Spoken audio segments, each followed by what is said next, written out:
नमस्कार दोस्तों, हमारे YouTube चैनल एग्जाम लर्नर में आपका स्वागत है। दोस्तों, यह यूपी लेखपाल भर्ती परीक्षा 2015 द्वितीय पाली यानी कि सेकंड शिफ्ट का साल पेपर है। प्रथम पाली का साल पेपर जो है अपलोड हो चुका है। जो लोग उसे भी देखना चाहते हैं, डिस्क्रिप्शन में आपको लिंक मिल जाएगा, वहाँ से उसे देख सकते हैं और इसका PDF हमारे टेलीग्राम चैनल को ज्वाइन करके डाउनलोड कर सकते हैं। नीचे आपको टेलीग्राम का लिंक दिया गया है। तो चलिए जो है वीडियो को शुरू करते हैं और वीडियो पसंद आएगा तो लाइक शेयर कर दीजिएगा और चैनल को अभी तक आप सब्सक्राइब नहीं किए हैं तो चैनल को सब्सक्राइब भी कर लीजिएगा। तो सबसे पहला पार्ट है, इसमें भाग का हिंदी दिया गया है। तो पहला प्रश्न देखते हैं, वह अगले वर्ष आएगा, इस वाक्य में कौन सा कारक है? तो इसका सही जो आंसर होगा ऑप्शन बी जो है संबंध कारक। अगला क्वेश्चन है, उदय शब्द का विलोम शब्द छांटिए। तो इसका सही आंसर हो जाएगा ऑप्शन डी, उदय का विलोम जो होता है वह अस्त होगा। और अगला प्रश्न है, निम्नलिखित में से किस वाक्य में भविष्यकाल है? तो इसमें सही जो हो जाएगा आपका ऑप्शन ए जो है मैं आपकी प्रतीक्षा करूँगा। और अगला क्वेश्चन है, प्रश्न संख्या 4 और 5 में लिखित लोकोक्तियों या मुहावरों के सही अर्थ चुनकर लिखिए। तो ऊँट के मुंह में जीरा, इसका जो है मुहावरों का जो है सही अर्थ आपको बताना है। तो इसका सही जो आंसर होगा ऑप्शन ए सही हो जाएगा, बहुत अधिक खाने वाले को बहुत कम देना जो है यह मुहावरा प्रचलित है, ऊँट के मुँह में जीरा। और अगला क्वेश्चन है, जूते चाटना, मुहावरे का अर्थ क्या हो जाएगा? तो इसका सही जो आंसर होगा ऑप्शन डी जो है खुशामद करना। और अगला क्वेश्चन है, प्रश्न संख्या 6 और 7 के वाक्यों में आए रिक्त स्थानों की पूर्ति कीजिए।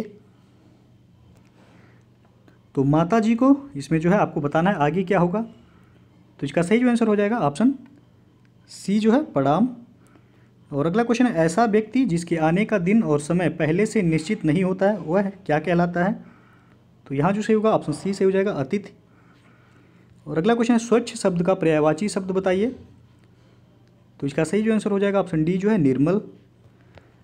और अगला क्वेश्चन जो है, प्रश्न संख्या 9 और 10 के वाक्यों में से कुछ में त्रुटियां हैं। त्रुटि वाले वाक्य के जिस भाग में त्रुटियां हो उसके अनुरूप अक्षर ABC वाले गोले को जो है काला करें। यदि वाक्य में कोई त्रुटि न हो तो डी वाले गोले को पूरी तरह काला करें। तो आपको बताना है इसमें कौन से पार्ट में गलती है। सेंटेंस है, मुझे कल 2 किलो लीची खरीदने हैं और कोई त्रुटि नहीं। तो इसका सही जो आंसर होगा ऑप्शन सी सही हो जाएगा, लीची खरीदने हैं, इस पार्ट में जो है यहाँ गलती है, तो ऑप्शन सी सही होगा। और अगला क्वेश्चन है, अपने अपने किताबें बस्ते में डाल लो, कोई त्रुटि नहीं। तो इसका सही जो आंसर होगा ऑप्शन जो है ए, अपने अपने किताबें, यहाँ जो है त्रुटि है।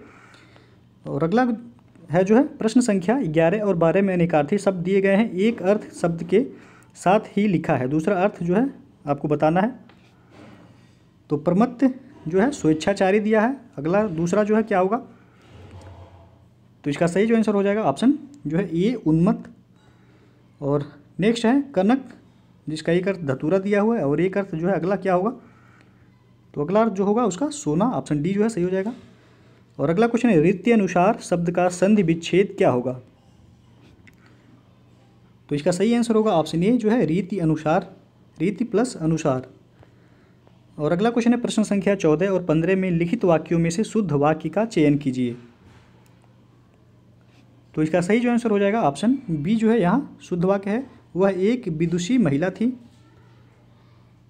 और अगला क्वेश्चन है, वह प्रमाण सहित अपनी बात जो है बताएगा। इसमें आपको चारों में से जो है बताना है कौन सा शुद्ध वाक्य है।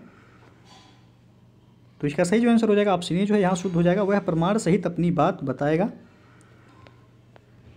और अगला क्वेश्चन जो है, प्रश्न संख्या 16 और 17 में लिखित वाक्यों के लिए एक शब्द चुनिए। तो प्रश्न है, किसी की सहायता करने वाले को जो है क्या कहा जाता है? तो इसका सही जो आंसर हो जाएगा ऑप्शन सी जो है सहचर। और अगला क्वेश्चन है, भला चाहने वाला को जो है क्या कहा जाता है? तो इसका सही आंसर हो जाएगा ऑप्शन सी जो है हितैषी। और अगला क्वेश्चन है, अखिया हरि दर्शन की भूखी, कैसे रहे रूप रसराची, ये बतिया सुनी रूखी। उपयुक्त पंक्तियों में जो है कौन सा रस है आपको बताना है। तो यहाँ जो सही हो जाएगा ऑप्शन बी सही होगा, वियोग श्रृंगार रस। और अगला क्वेश्चन है, विद्वान शब्द का स्त्रीलिंग क्या होगा? तो इसका सही आंसर होगा ऑप्शन ए विदुषी। और अगला क्वेश्चन है, निम्नलिखित शब्दों में से तद्भव शब्द का चयन कीजिए। तो यहाँ जो सही होगा ऑप्शन ए सही हो जाएगा, प्यास जो है यह तद्भव शब्द है। अगला क्वेश्चन है, काली घटा का घमंड घटा, उपयुक्त पंक्ति में कौन सा अलंकार है? तो यहाँ जो सही हो जाएगा ऑप्शन ए सही होगा, यमक अलंकार। और अगला क्वेश्चन है चाकू शब्द का बहुवचन क्या होगा? तो इसका सही जो आंसर हो जाएगा ऑप्शन बी सही हो जाएगा, चाकुओं। और अगला क्वेश्चन है त्रिवेणी शब्द में कौन सा समास है? तो यहाँ सही हो जाएगा ऑप्शन सी सही होगा, द्विगु समास। और अगला प्रश्न है निम्नलिखित विकल्पों में से तत्सम शब्द का चयन कीजिए। तो यहाँ सही होगा ऑप्शन सी सही होगा, निकृष्ट जो है यह तत्सम शब्द है।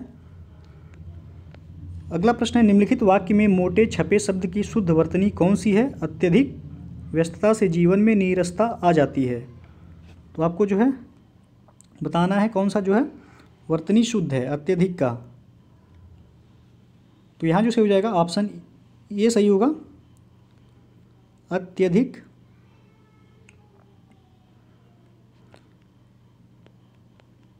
और अगला पार्ट जो है वह आपको जो है भाग है वह गणित दिया हुआ है। तो प्रश्न है एक व्यापारी अपनी वस्तुओं पर 25% मूल्य बढ़ाकर अंकित करता है। यदि वह अंकित मूल्य पर 4% छूट देता है तो उसका लाभ प्रतिशत कितना होगा? तो यहाँ जो सही होगा ऑप्शन सी से हो जाएगा 20%। अगला क्वेश्चन है 3 संख्याओं का योगफल 392 है। पहली तथा दूसरी संख्याओं का अनुपात 2:3 है और दूसरी तथा तीसरी संख्याओं का अनुपात 5:8 है। तो पहली संख्या आपसे पूछा गया है क्या होगा? तो इसका सही जो आंसर हो जाएगा ऑप्शन डी सही होगा, 80। अगला प्रश्न है 4 अंकों की बड़ी से बड़ी संख्या जो 24, 30 और 36 में से प्रत्येक से विभाजित हो वह कौन सी है? तो इस ऑप्शन में जो है 24, 30 और 36 से विभाजित होने वाली जो है वह सबसे बड़ी संख्या इसमें जो है ऑप्शन ए सही होगा 9360। लेकिन जो है 4 अंकों की सबसे बड़ी जो इसमें 24 और 36 से होगी डिवाइड वह होगा 9720, जो कि ऑप्शन में नहीं है।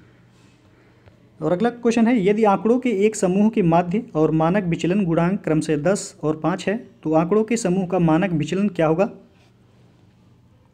तो इसका सही आंसर होगा ऑप्शन ए 50। और अगला क्वेश्चन है x² + 1/x² = 23 हो तो x पर पावर 4 + 1/x पर पावर 4 का जो है मान आपसे पूछा गया है क्या होगा? तो इसका सही जो आंसर हो जाएगा ऑप्शन सी सही होगा, 527। अगला प्रश्न है सुरेश तथा संदीप एक व्यवसाय में साझेदार हैं।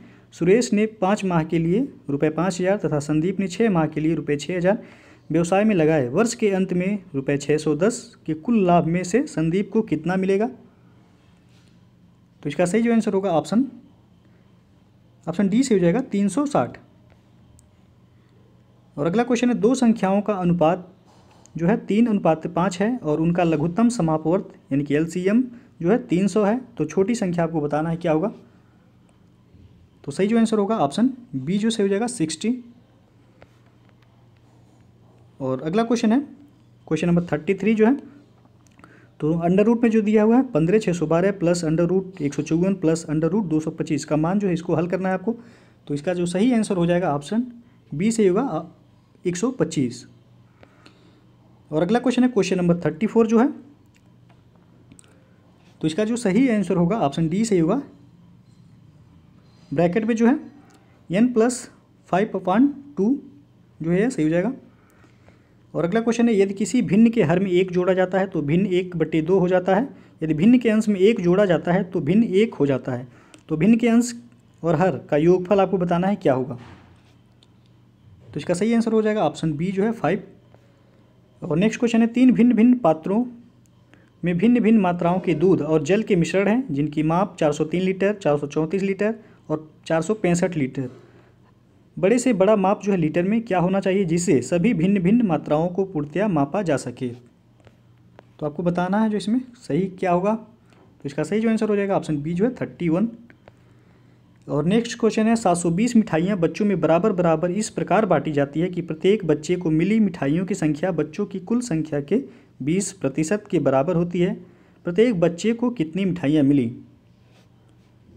तो इसका सही जो आंसर होगा ऑप्शन सी सही हो जाएगा, 12। और अगला क्वेश्चन है वह छोटी से छोटी संख्या जिसे 512 से गुणा करने पर प्राप्त गुणनफल 1 पूर्ण घन हो कौन सा होगा? तो इसका सही जो आंसर होगा ऑप्शन ए जो है 8। और अगला क्वेश्चन है 36 व्यक्ति एक कार्य को 18 दिन में पूरा कर सकते हैं, तो 27 व्यक्ति उसी कार्य को कितने दिनों में पूरा करेंगे?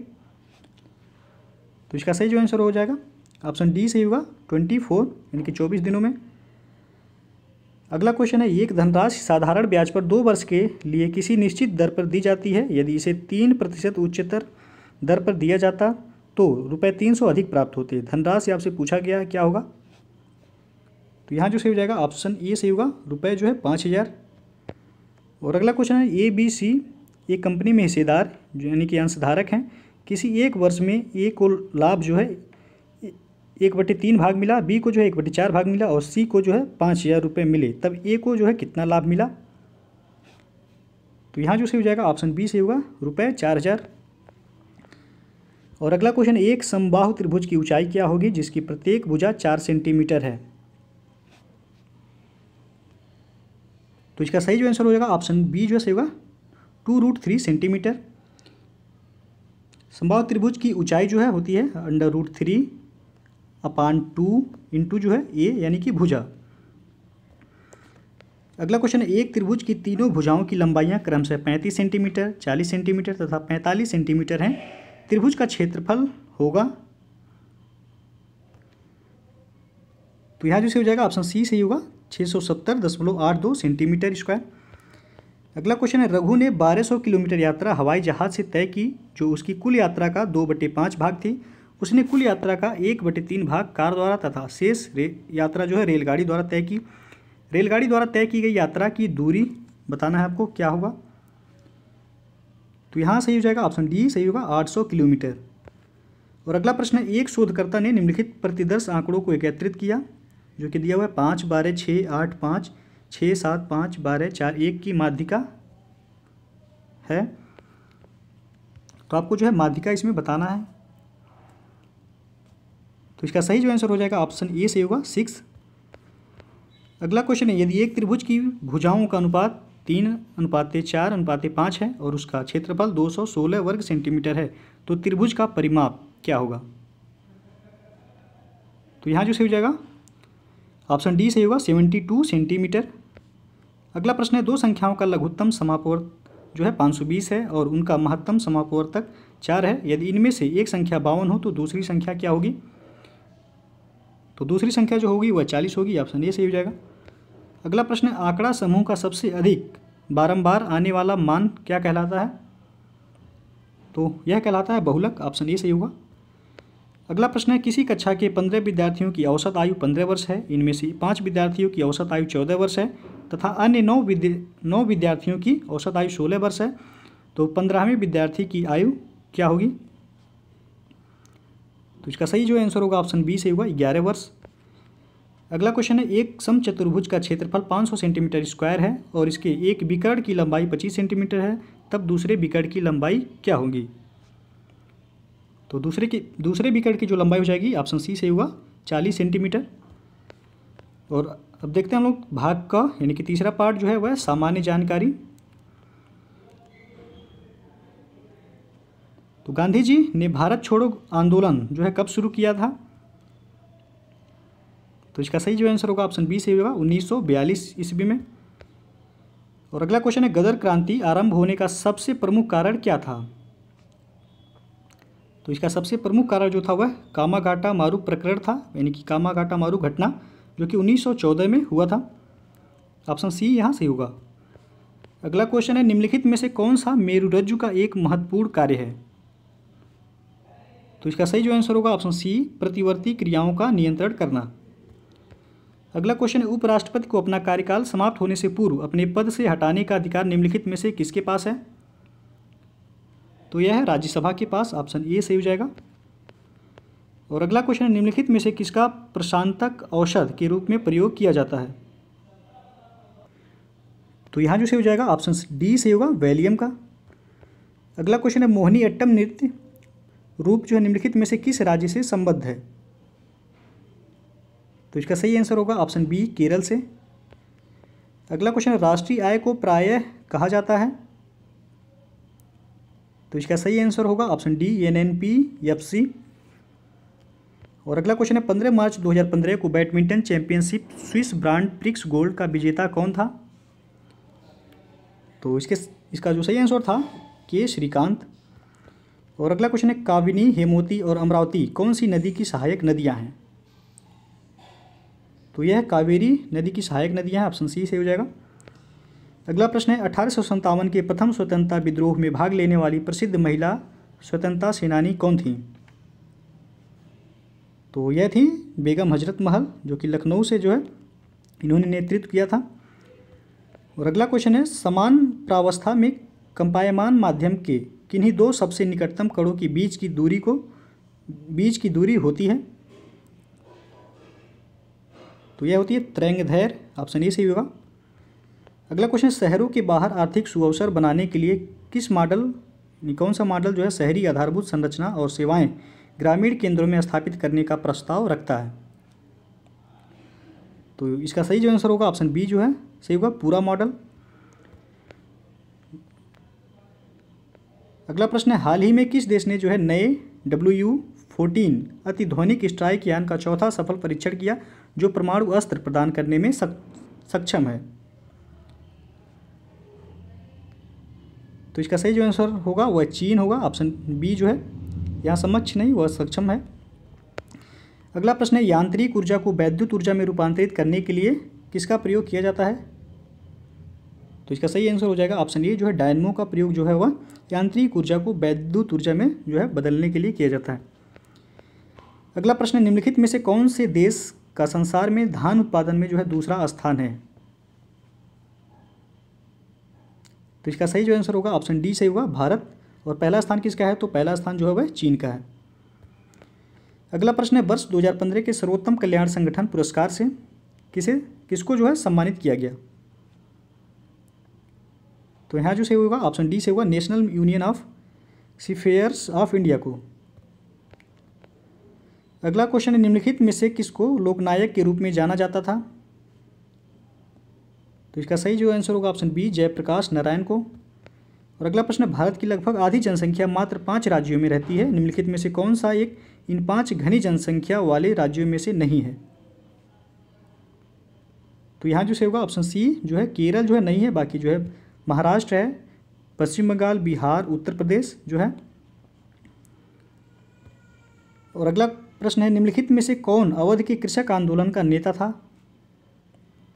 तो इसका सही जो आंसर होगा ऑप्शन ए, बाबा रामचंद्र। और अगला प्रश्न है, निम्नलिखित में से कौन वर्तमान में विश्व बैंक का अध्यक्ष है? तो उस समय जो है 2015 का जो है यह क्वेश्चन है, उस समय जो विश्व बैंक के अध्यक्ष थे जिम योंग किम थे। और वर्तमान में जो है वह डेविड मालपास हैं, तो याद रखिएगा डेविड मालपास। अगला क्वेश्चन, मशरूम जो है किसके उदाहरण है? तो इसका सही जो आंसर हो जाएगा ऑप्शन सी जो है फंजाई यानी कवक के। और अगला क्वेश्चन है, दिल्ली मेट्रो को अपनी प्रथम ड्राइवर रहित रेलगाड़ी किस देश से प्राप्त हुई थी? तो इसका सही जो आंसर हो जाएगा ऑप्शन बी जो है दक्षिण कोरिया से। और अगला प्रश्न है, भारत में पंचायती राज स्थापित करने वाले प्रथम 2 राज्य कौन से थे? तो इसका सही जो आंसर होगा ऑप्शन सी, राजस्थान और आंध्र प्रदेश। अगला प्रश्न है, भारत ने पृथ्वी के धरातल का कितना प्रतिशत जो है घेरा हुआ है? तो इसका सही जो आंसर होगा ऑप्शन डी जो है सही होगा 2.4%। और अगला प्रश्न है, अशोक के आक्रमण के दौरान कलिंग यानी कि पूर्वी प्रांत की राजधानी कौन सी थी? तो इसका सही जो आंसर होगा ऑप्शन डी जो है सही होगा तोसाली। और अगला पार्ट है भाग है जो है ग्रामीण विकास से जो है प्रश्न है। तो इसमें जो है कौन सी उपभाषा राज्य के पश्चिमी भागों रोहेलखंड और ऊपरी दोआब में बोली जाती है? तो इसका सही जो आंसर होगा ऑप्शन बी, खड़ी बोली। नेक्स्ट है, तहसील स्तर पर सरकारी निकायों को क्या कहा जाता है? तो इसका सही जो आंसर होगा ऑप्शन ए, पंचायत समिति कहा जाता है। अगला क्वेश्चन है, 2011 की जनगणना के अनुसार उत्तर प्रदेश का सबसे अधिक जनसंख्या वाला शहर कौन सा है? तो इसका सही जो आंसर होगा ऑप्शन ए जो है कानपुर। और अगला क्वेश्चन है, हाल ही में केंद्र सरकार को प्रस्तुत की गई सी रंगराजन की रिपोर्ट के अनुसार कोई व्यक्ति जो ग्रामीण क्षेत्रों में रुपए से अधिक खर्च करता है उसे गरीब नहीं समझा जाएगा? तो इसका सही जो आंसर होगा ऑप्शन ए जो है 32 यानी कि 32 रुपए से अधिक खर्च करता है तो उसे गरीब नहीं कहा जाएगा। अगला प्रश्न है, उत्तर प्रदेश के निम्नलिखित शहरों में से किस से जो है पीतल उत्पादों का अधिकतम निर्यात किया जाता है?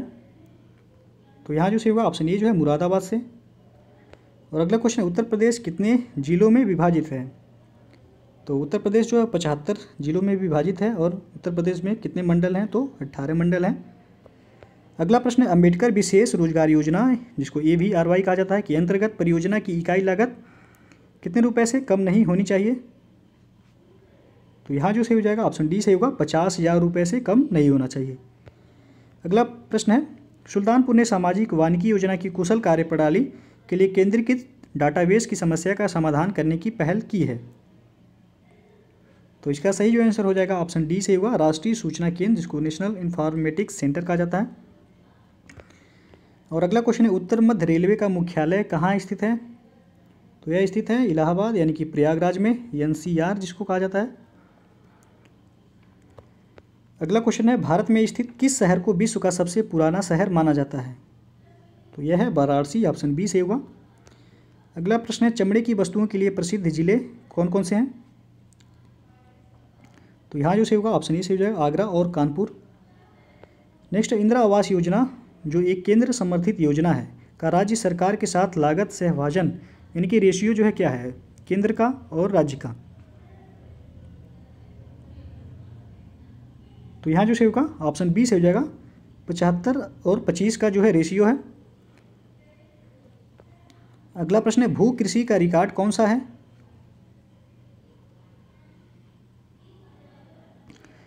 तो यहाँ जो सही होगा ऑप्शन डी से होगा, खतौनी।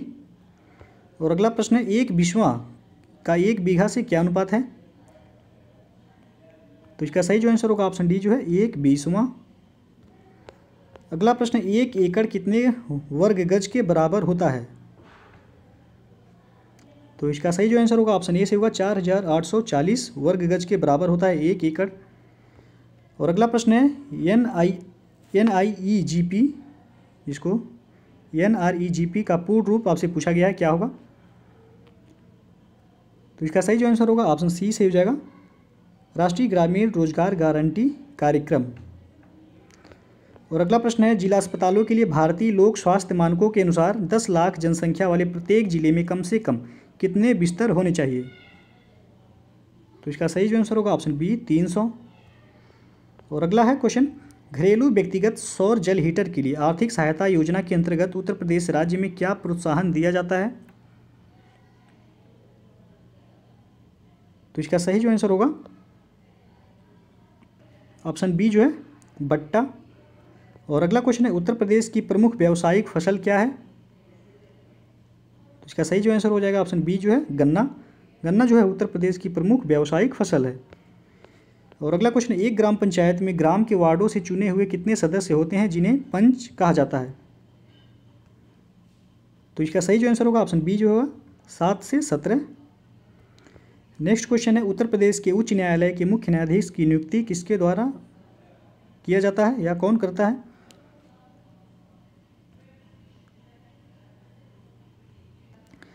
तो इसका सही जो आंसर हो जाएगा ऑप्शन बी से होगा, भारत का राष्ट्रपति। नेक्स्ट क्वेश्चन है, उत्तर प्रदेश में एक वर्ष में न्यूनतम कितनी ग्राम सभा की बैठक यानी कि मीटिंग होनी चाहिए? तो इसका सही जो आंसर होगा ऑप्शन डी से होगा 2। अगला प्रश्न, एक व्यक्ति के लिए पंचायत का सदस्य बनने की न्यूनतम आयु सीमा कितनी है? तो इसका सही जो आंसर होगा ऑप्शन ए से होगा 21 वर्ष। अगला प्रश्न है, मध्याह्न भोजन कार्यक्रम यानी कि मिड डे मील कार्यक्रम के अंतर्गत विद्यालय स्तर पर बच्चों के न्यून भार की प्रतिशतता का आकलन किस आवृत्ति पर किया जाना चाहिए?